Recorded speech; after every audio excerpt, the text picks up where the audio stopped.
Um, so what's going on? Why are you here in Nevada? Well, I'm here in Nevada. My family lives here in Nevada. From my mother to my aunts, uncles, my grandmother who just passed away was Nevada and lived in this great state. But I came out here and this time offering to do some support for Commissioner Weekly, who is just such an extraordinary local leader, and then also wanted to make sure that I came out here and talked about the Hillary Clinton campaign, which I got a chance to do today as well. Okay, I did hear about some response to Trump in the audience. This is what my desk was asking me to ask you is, I was supposed to ask you, what is your reaction to the Trump's immigration plan detailed today? Do you know anything about that? I do not know. So apparently, what it sounds like is deport children of immigrants living illegally in the U.S.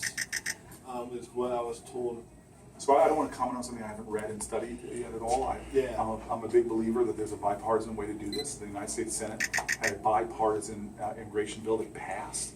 Where Republicans and Democrats together that had everything in it, from the urgency of protecting our borders to even bigger issues of making sure that we're not separating families.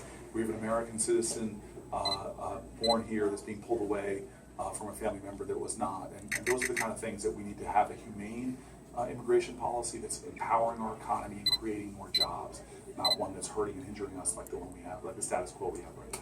What is Hillary's proposal, and also what's your idea on the whole immigration issue? Well, Hillary has talked about that same kind of bipartisan, comprehensive legislation that we saw come out of the Senate.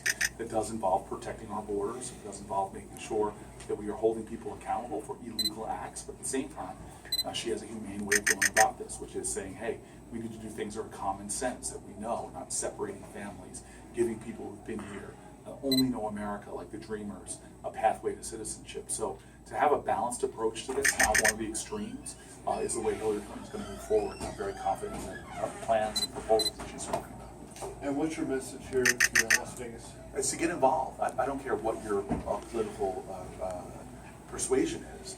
This is a democracy that only thrives by engagement, and too many people are beginning to think that democracy is a spectator sport. We have too many big issues that are very consequential that are going on right now. We just want to get more people involved, more people engaged. And my hope was to get more people energized to support Hillary, to caucus for Hillary in this primary coming up, and to make sure that they take leadership roles in the future of our country, the most important position, which is who's going to lead us in a very complicated, challenging global environment that we have right now. Is there anything you want to say? No, thank you very much. All right, thank you. Senator, quick question. You spoke about the What's your name? I'm Emily Schulteis, National Journal. Nice to meet you. Nice to meet you as well. You talked about Black Lives Matter and the significance of that. There's been some controversy over various campaign events getting interrupted. I'm curious if you think that Bernie Sanders' event, for example, or Martin O'Malley at Netroots, whether they should have interrupted those events. Well, again, I've spoken about my friend Bernie, who I work with in the Senate. I spoke with him on national TV, saying that this is a guy with a long and great civil rights record. But let's just understand, I mean, we have real, very difficult racial realities in our country with stark disparities when it comes to injustices within our criminal justice system. And so, as Americans, we have a long and vibrant free speech history, and I think that it's a good thing that those leaders are out there trying to get their message out. The fact that we're talking about their message right now shows me that it's working. Yeah. So what if they interrupt a Hillary event? What if they ever interrupt one of my events? And as I did when I was a young person, an activist before I got into politics, I did a lot of creative First Amendment protests as well. This is the United States of America, and for people who feel passionate about issues, even ones I don't agree with, the Supreme Court, ACLU, lots of organizations have come together to represent the kind of engagement and activism. So God bless anybody. King said it very simply. He said the problem today is not the vitriolic words and violent actions of the bad people, but the appalling silence and inaction of the good people. Here are good people in the Black Lives Movement who are not remaining silent, who are not sitting on the sidelines, but are getting engaged. And I don't care what you think about them, we should all think that this is a wonderful thing that they're doing, and they're trying to make our country better, and I applaud them. The only other question I had for you got a question in there about Bill Clinton's record in the 90s Yes.